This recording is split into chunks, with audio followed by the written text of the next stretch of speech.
Hello, my name's Chris Page, and I'm your guide through this short film exploring the past, present and future of Arawak2 Housing Association.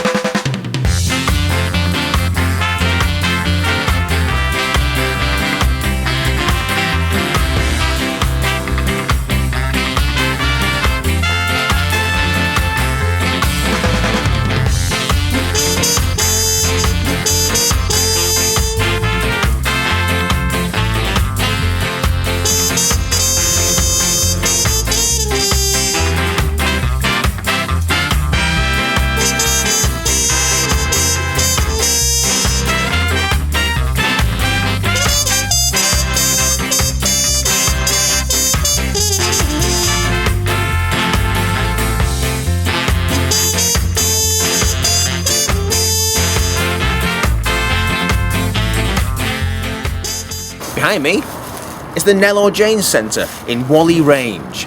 This was a centre that opened in 1967 in the Walton Cottages building.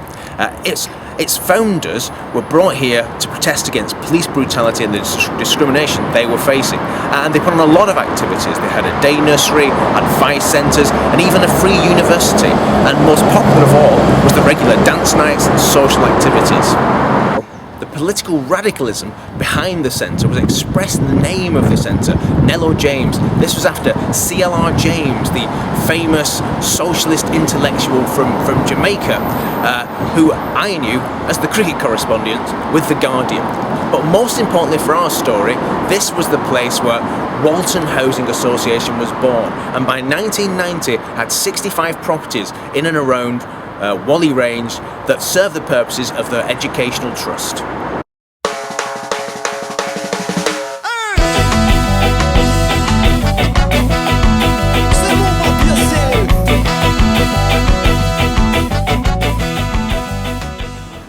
And it was in this unassuming house that a group of friends led by the formidable Louise Dakakodia thought of the idea of Arawak Housing Association, with the dream of building housing for the elderly African Caribbean community.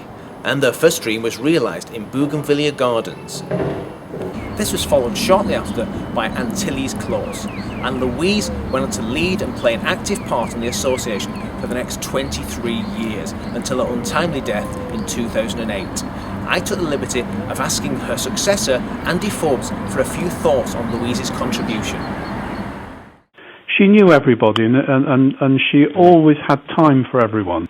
She was committed to working with all communities. English, Asian, whoever could help. Tireless. I mean, I don't know how she did it. She was up at 5 in the morning. She had school-aged children, you know. She was tireless. She worked from dawn till dusk, literally. You know, Louise was a remarkable person. And she set up not just Arawak, but a number of other initiatives without which, you know, the community would have been a lot worse off. Yeah. But she poured her heart and soul into it. She put everything into it, and her integrity and her work ethic, and the fact she never asked anybody to do what she wouldn't be prepared to do herself, you know. By 1994, Arawak and Walton Housing Associations had between them amassed around 200 properties and decided to merge under Louise's inspirational leadership. The association is a BME association. That means it works to promote the development of diverse, tolerant neighbourhoods. To that end, many of the buildings have been named after inspirational political figures. To that end, I give you Nelson Mandela Court in the heart of Whalley Range. Man like Malcolm X, Patrice Lumumba, Mary Seacole, Martin Luther King, Bob Marley. On Catesby Road in Whalley Range, we find Mary Seacole Gardens. Mary Seacole was a nurse who worked independently behind the lines in the Crimean War. She set up a hospital to treat injured soldiers. On returning back to London, she wrote her autobiography and was the first black woman to be published in Britain in 1857. Marley, Rosa Parks, Taras Bulba, Genghis Khan, Young Mullah, Marcus Garvey, Jesse Owens, Dignitary, Princes. Also Also in Whalley Range, here's Marcus Garvey Court, named after the Jamaican political leader, publisher, journalist and orator who founded the Africa Communities League in the 1920s, whose motto was, "Let justice be done to all mankind, realising that if the strong oppresses the weak, confusion and discontent will ever mark the path of man, but with love, faith and charity towards all, reign of peace and plenty will be heralded into the world, and the generations of men shall be called blessed." Amen to that, although we might add women as well. Take a bow wow wow. Bonafide, man like.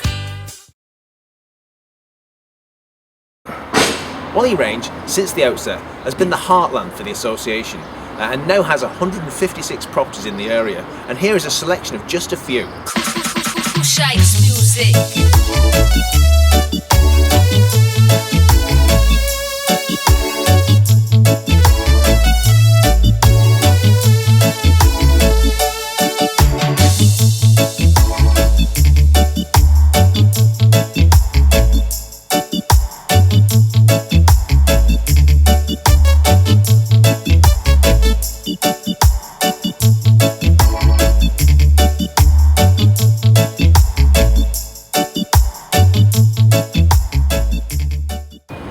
The association has always been committed to and optimistic about investing in Moss Side. It now has 135 properties in Moss Side. However, there are two very distinct sides to Moss Side. There's Old Moss Side with these tight-knit terraced houses and rows of shops, and New Moss Side that is more leafy, bright and, well, new.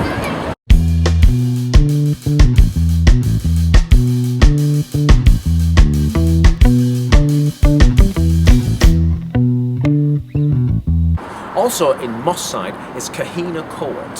When the association lost one of its most valued staff members, Wilberforce Johnson, in 1994, he was honoured by a plaque on this building.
We're all familiar with the plight of elderly people in this country. As soon as you turn 55, you get shunted off some colourless, characterless building with long corridors that all look the same and smell like last week's chip fat.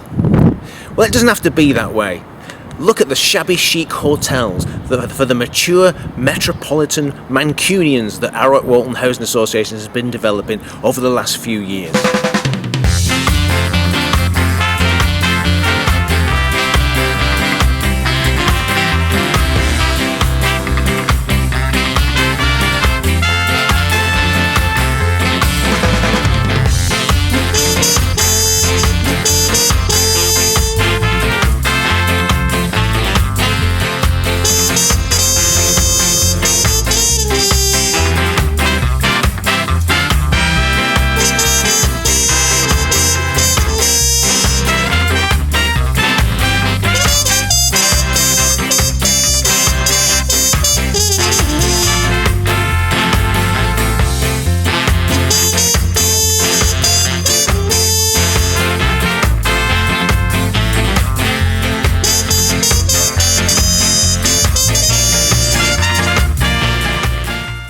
The association is always looking to see where it can invest to pursue its aims of providing good quality, affordable homes in areas that are popular with BME communities.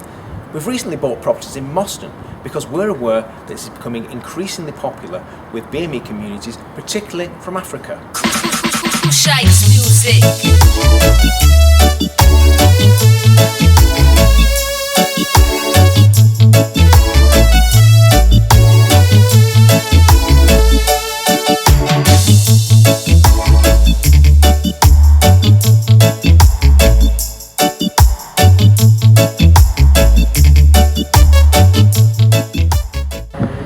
Okay, that's all we have time for now. Hope you've enjoyed your whistle-stop tour through Arawak2 places. There's much more to see, but from now, from sunny Cheetham Hill, it's goodbye from me, Chris Page. And from a sunny Hardwick, this is Dee Williams. Goodbye.